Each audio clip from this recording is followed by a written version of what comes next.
Yo le doy la bienvenida, si ya inició la transmisión, le doy la bienvenida a las personas que nos ven a través de las redes sociales.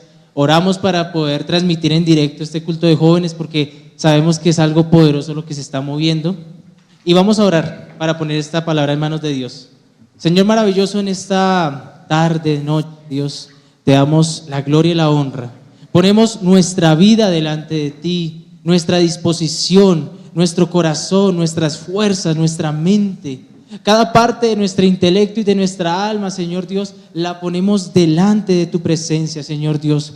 Padre, yo no quiero estorbar a tu presencia, Señor Dios, tú sabes que no. No quiero, Señor, decir lo que pienso que debo decir, lo que sienta que debo decir. Yo quiero que cada palabra sea dirigida por tu Santo Espíritu. Así que, Señor, apártame, hazme a un lado, Señor Dios. Quiero que palabra de Dios descienda con poder sobre esta generación y que tu gloria, Señor Dios, se haga manifiesta, Señor Dios, a través de este mensaje. En el nombre de Jesús, amén y amén. Bueno, no apartes de mí tu Santo Espíritu. La palabra de Dios es muy específica cuando quiere hablar a nuestro corazón. Y más allá de saber a quién va dirigida esta palabra, yo estoy seguro que esta palabra va a tocar alguna fibra de los corazones que está aquí. ¿Y saben por qué? Porque cuando yo estaba pensando en que iba a predicar, cuando yo estaba pensando en que iba a decir, fue el mismo Señor el que me levantó y me hizo escribir este mensaje. Y quiero que así sean todos los mensajes que dé. Quiero que así sean todos los consejos que yo dé. Quiero que así sean cada una de las palabras que doy a una persona. Porque no quiero que sea mi buena intención la que ayude a esa persona. Quiero que sea el Espíritu Santo el que transforme los corazones. Vamos a ir a la palabra de Dios en el Salmo 51. Porque es tremendo lo que el Señor hablaba a mi corazón. Fue curioso la forma como se dio este mensaje porque yo pensé en el título, pero no pensé en cuál era el texto bíblico, no recordaba, ¿sí? Yo sabía que ese era un fragmento de la palabra, pero no sabía el contexto de ese versículo, no lo recordaba, ¿sí? Y estas de esas frases que en la palabra y en nuestras oraciones decimos recurrentemente, o por lo menos yo lo digo recurrentemente: Señor, no te apartes de mí, no apartes de mí tu Santo Espíritu. ¿Y quieren que les diga una cosa? Esa es una oración equivocada. Salmo 51, versículo 10. ¿Ya lo tenemos? ¿Ya todos lo tienen?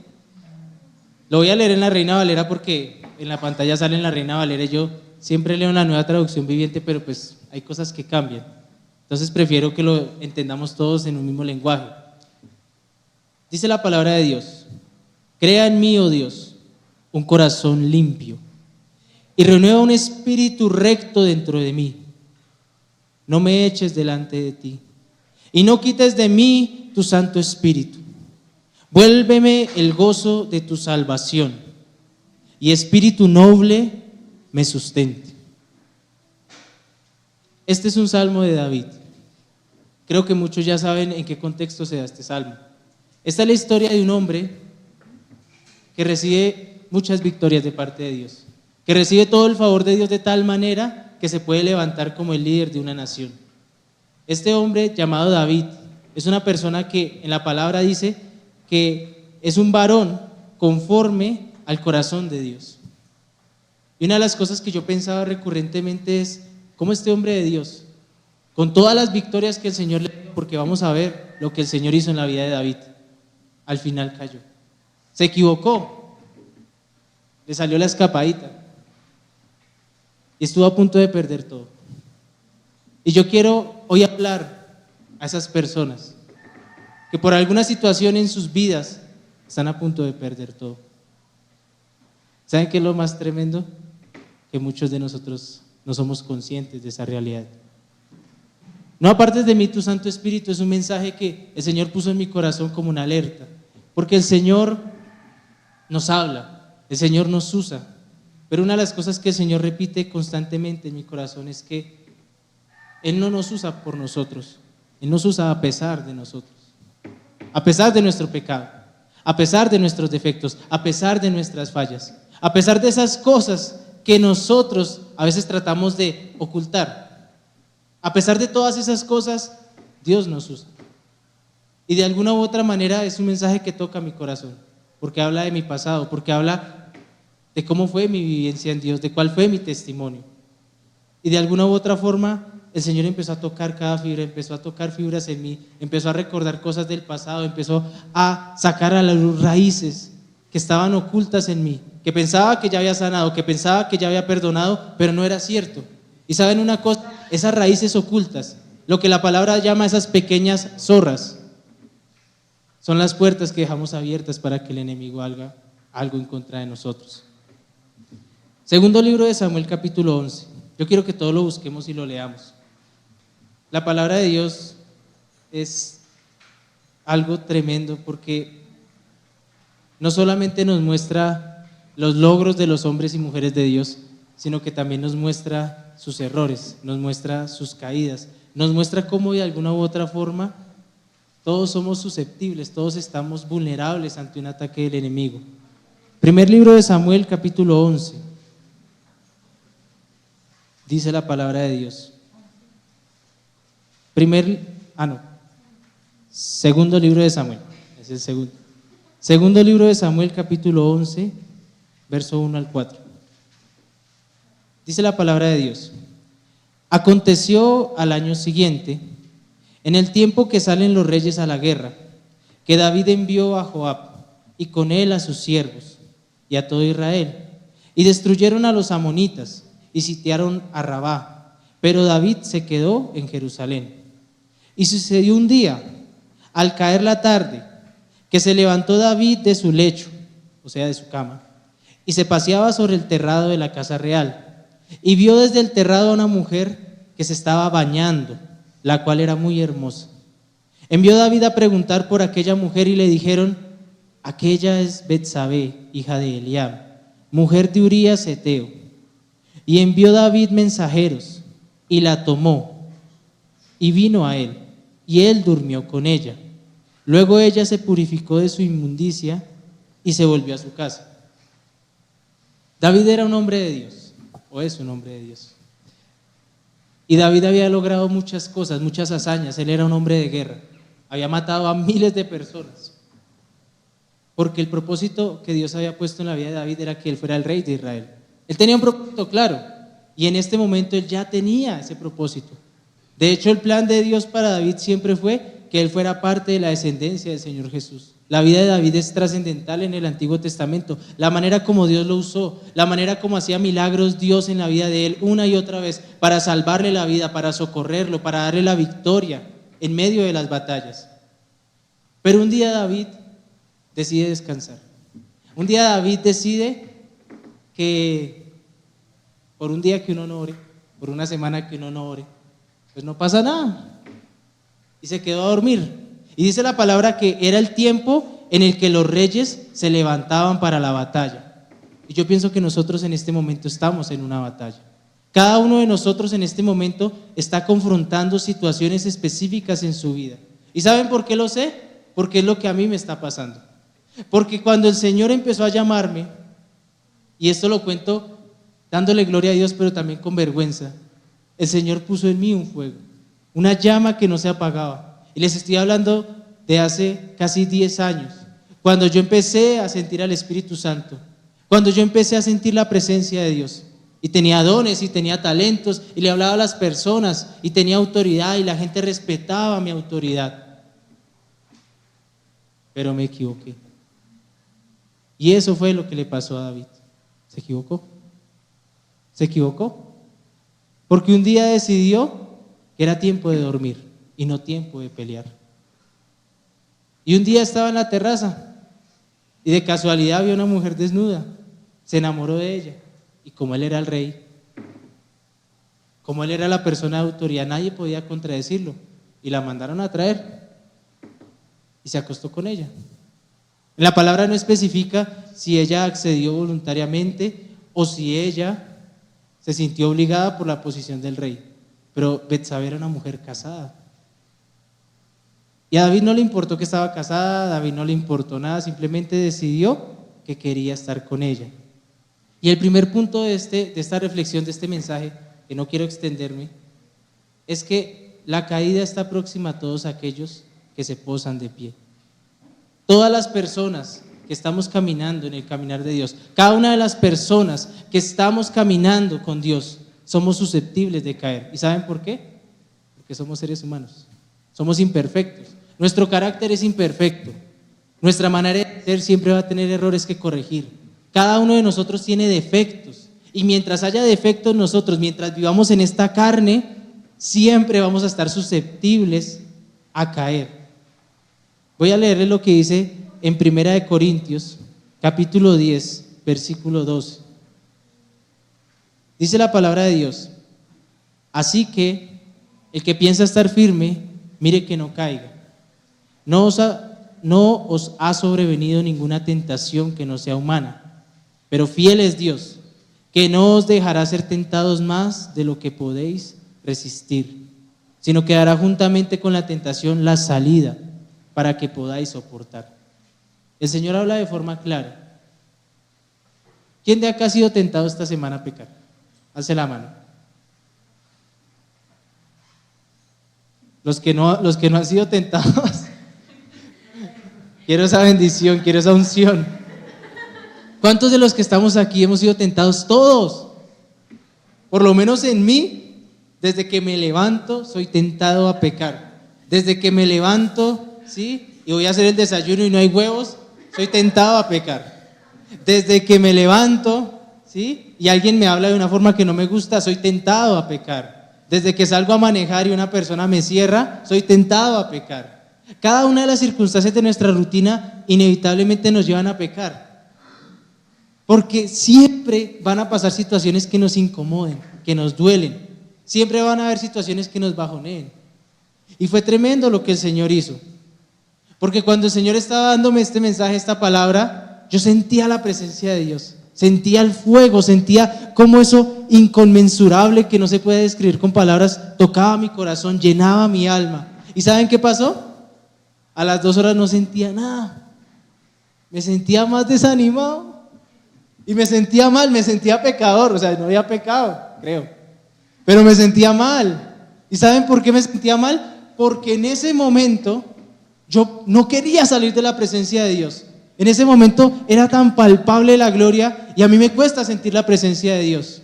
Me cuesta sentirlo. Yo sé que está ahí, pero me cuesta percibirlo con mis sentidos.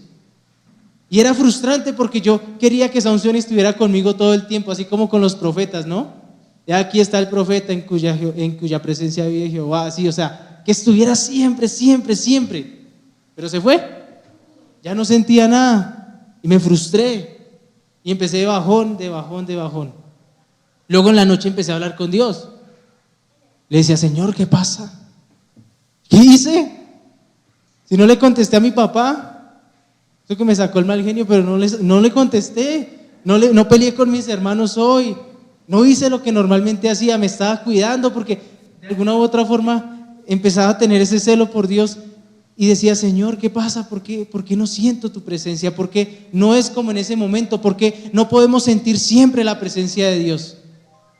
Y el Señor me decía: mi presencia siempre ha estado contigo, siempre. Una cosa es que la sientas, pero siempre está ahí. Y eso es lo primero que yo quiero que quede claro en este mensaje. La presencia de Dios siempre está con nosotros. ¿Saben por qué David cayó? Porque se confió. Porque como Dios le daba la victoria, porque como Dios le daba la autoridad, porque como él ya era el rey de Israel, podía hacer lo que se le diera la voluntad. Él podía hacer lo que quisiera, él era el rey. Y me remontaba a mi historia y me remontaba al momento en que Dios empezó a poner esa llama en mi corazón. Y recuerdo cómo muchas veces usé lo que Dios me dio para manipular a las personas. Cómo lo que Dios me dio lo usé para mis fines personales. Y después tuve que pagar un precio. Y más adelante les voy a decir qué pasó. El primer punto es: la caída está próxima a todos aquellos que se posan de pie. El que crea estar firme, mire que no caiga. El segundo punto: en el momento de la caída no sentimos dolor. Eso se va dando con el tiempo. Segundo libro de Samuel, capítulo 12, versículo 8 y 9. Y voy a ir rápidamente porque el tiempo apremia y quiero que oremos después de la palabra. Dice la palabra de Dios, segundo libro de Samuel, capítulo 12, versículo 8 y 9. Dice la palabra de Dios, aquí está hablando el profeta Natán.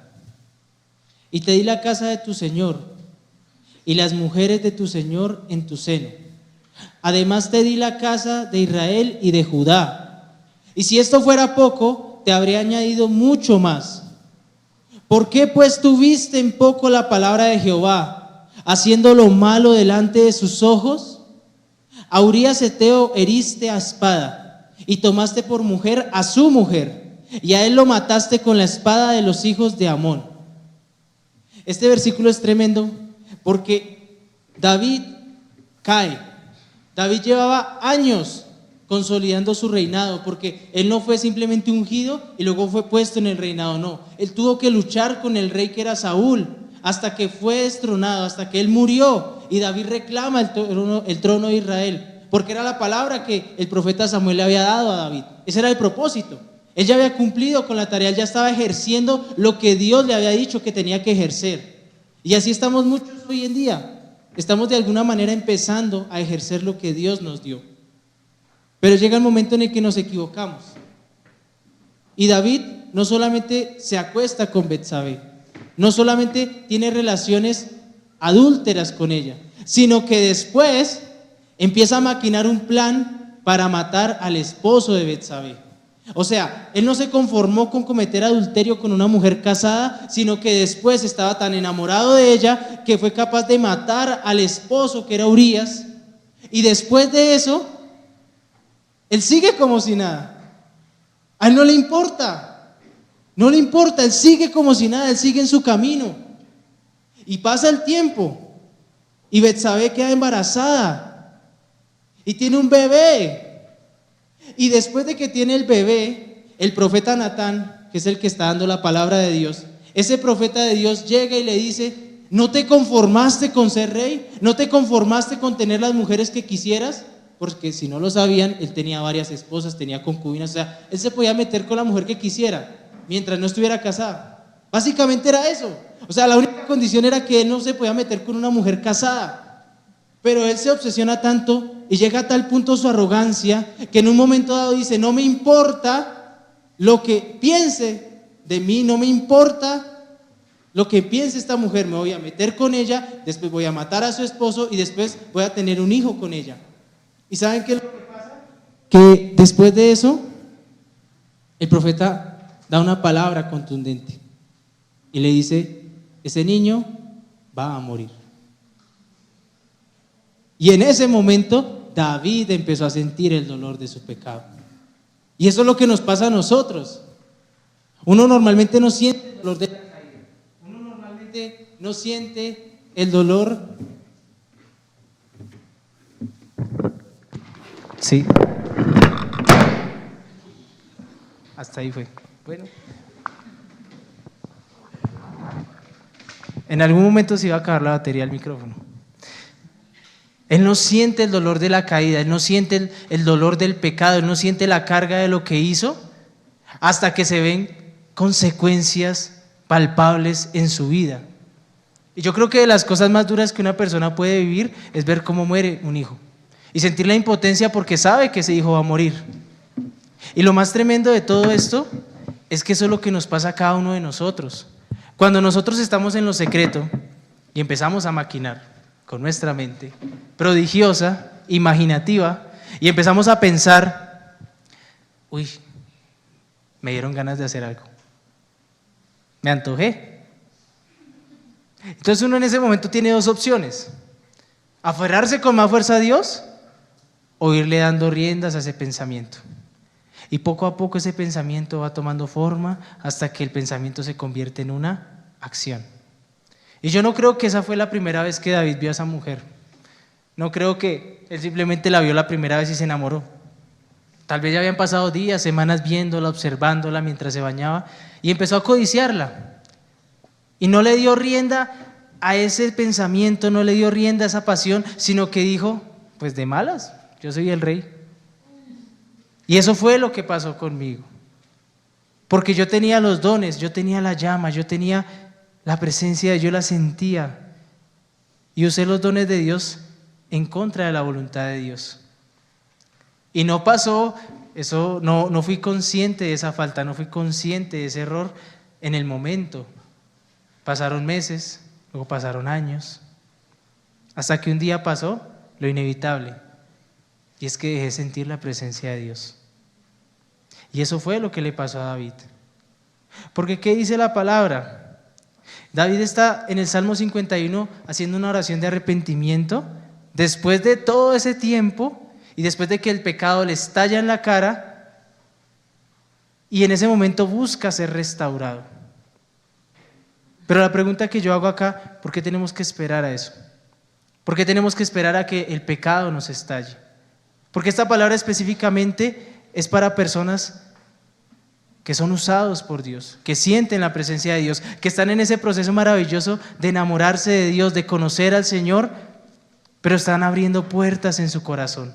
No sé hasta qué punto estén abiertas las puertas, no sé hasta qué punto se esté levantando eso, no sé. Y no sé si esa puerta es en el carácter, no sé si es un pecado que llevan cargando años y siguen luchando a escondidas con ese pecado. Pero lo que yo quiero decirles en esta hora y lo que quiero advertir a cada uno de ustedes es que podemos evitar que el golpe sea más duro. Porque cuando el pecado nos estrella en la cara es un golpe fulminante. ¿Por qué? Porque en ese momento las puertas están abiertas y el enemigo puede acabar con todo lo que considerábamos importante, con todas las cosas. Empieza a ir mal el trabajo, empieza a ir mal el ministerio, empieza a ir mal la economía, todas las cosas empiezan a desquebrajarse. Y en ese momento es difícil retomar, es difícil levantarse, es difícil plantar cara. Y lo que yo quiero hacer es advertir, porque es algo que me pasó a mí, es algo que sucedió a mí. Porque yo pensaba que solamente era tener la presencia de Dios, venir a culto cada 8 días y en ese momento la presencia iba a seguir, y era una mentira.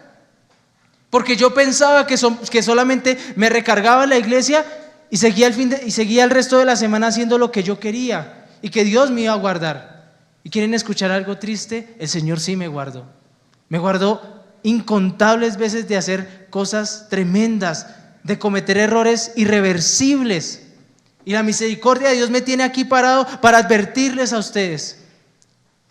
¿Por qué dejamos puertas abiertas?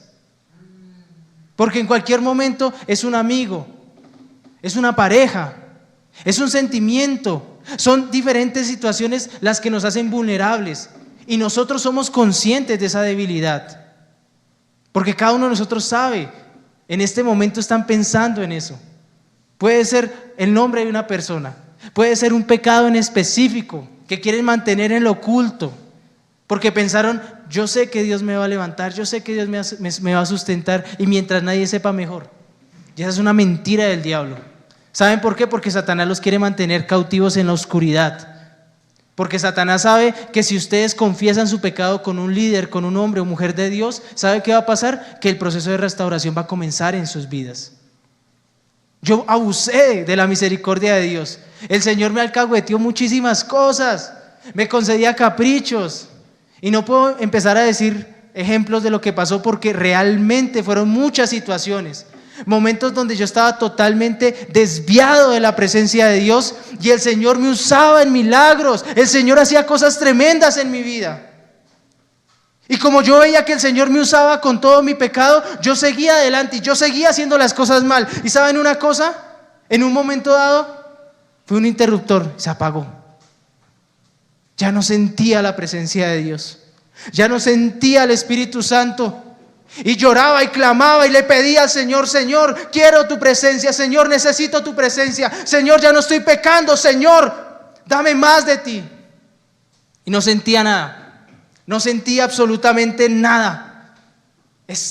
Era sequedad, era esterilidad, nada. No salía una buena oración. Parecía que nunca hubiera sido cristiano en todos mis años. Y era cristiano desde mi niñez y yo me sabía de memoria todas las oraciones, la forma como se debía hacer. Pero no sentía nada. No me nacía orar. No me nacía absolutamente nada. Y por eso quiero hacer esta advertencia.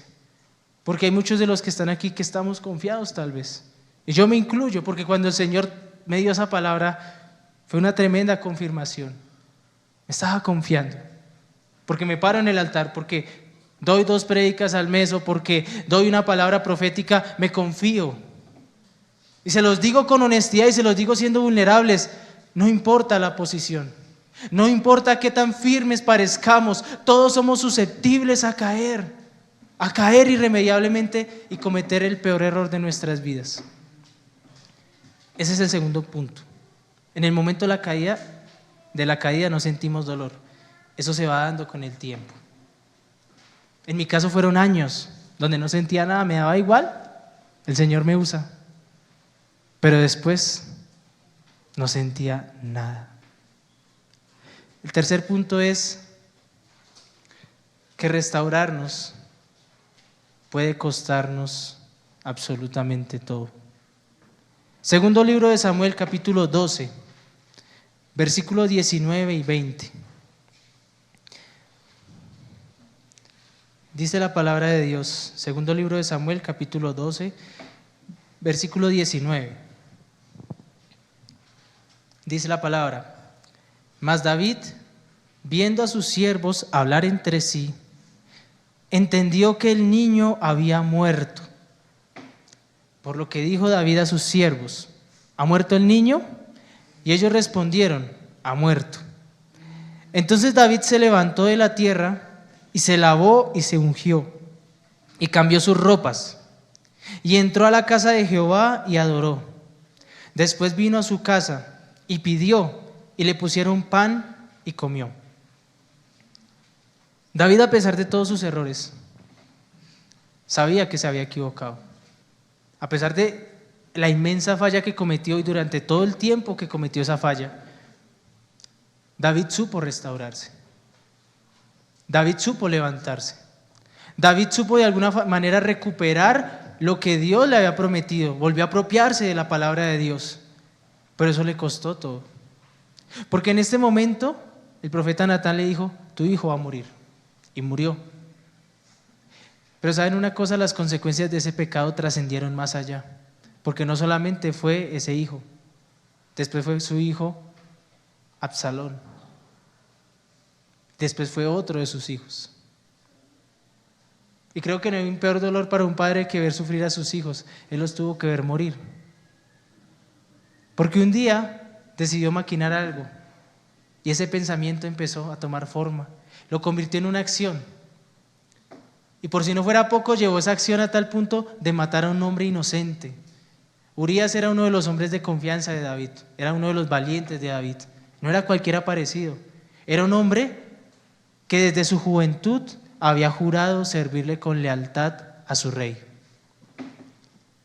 Y David puso en poco esa fidelidad, esa lealtad, y lo traicionó de la peor forma posible. Lo hizo matar y luego se quedó con su esposa. Y David, aunque parezca escandaloso lo que hizo, pudo haber sido cualquiera de nosotros. Porque muchas veces pasa que cuando cometemos el error, cuando cometemos la falla, cuando nos equivocamos, cuando pecamos, no nos detenemos ahí. Porque como no pasó nada, Dios me sigue usando, y Dios sigue haciendo milagros, y Dios sigue haciendo cosas, y luego el pecado le estrella en la cara de la peor forma posible. Por eso titulé el tercer punto: la restauración puede costarnos todo. A David le costó la vida de sus hijos. A David le costó empezar a restaurar su relación con Dios. Porque no fue solamente que, se murió, voy a adorar a Dios y ya como si nada. No. Y se los digo por experiencia propia. Porque en el momento que se apagó esa llama en mi corazón, en el momento en el que dejé de sentir al Espíritu Santo, pasaron muchos años más de los que hubiera querido, de los que hubiera pensado que iba a pasar. Fueron años donde tomé la decisión firme en mi corazón de que no iba a volver atrás. Después de esa decisión han pasado años. Y hasta estos años recientes empecé a volver a sentir la presencia de Dios. Empecé a sentir cómo el fuego de Dios conectaba con mi alma, con mi espíritu y trascendía a mi corazón, trascendía a mi mente. Y empecé a sentir cómo Dios volvía a usarme, volvía a tener misericordia de mí. Yo no sé si ustedes en algún momento han sentido la presencia de Dios. Yo quiero que levanten las manos las personas que han sentido la presencia de Dios alguna vez. No sé si como fuego, no sé si como rayo, no sé de qué manera. Más bien, yo quiero que alcen la mano las personas que nunca han sentido la presencia de Dios. Quiero que alcen las manos las personas que nunca han sentido que el Espíritu Santo toque sus corazones.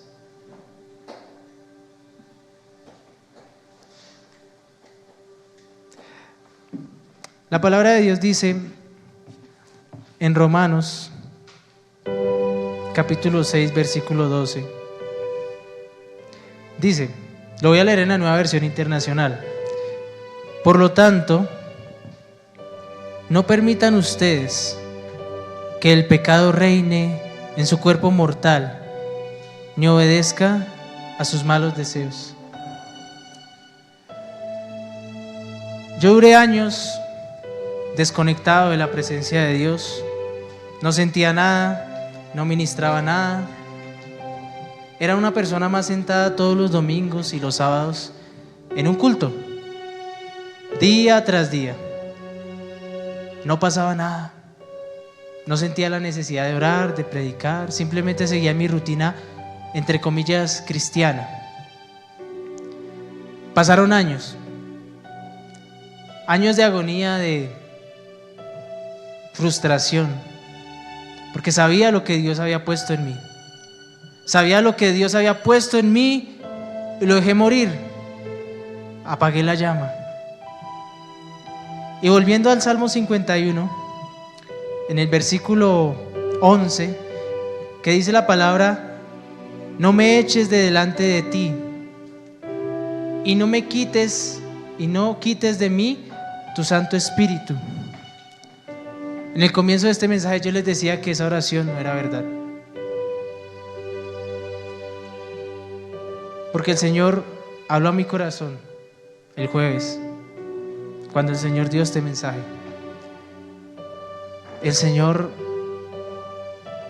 con una simpleza maravillosa, como solamente Él sabe hacerlo, pero a la vez con esa profundidad que carcome los huesos, dice: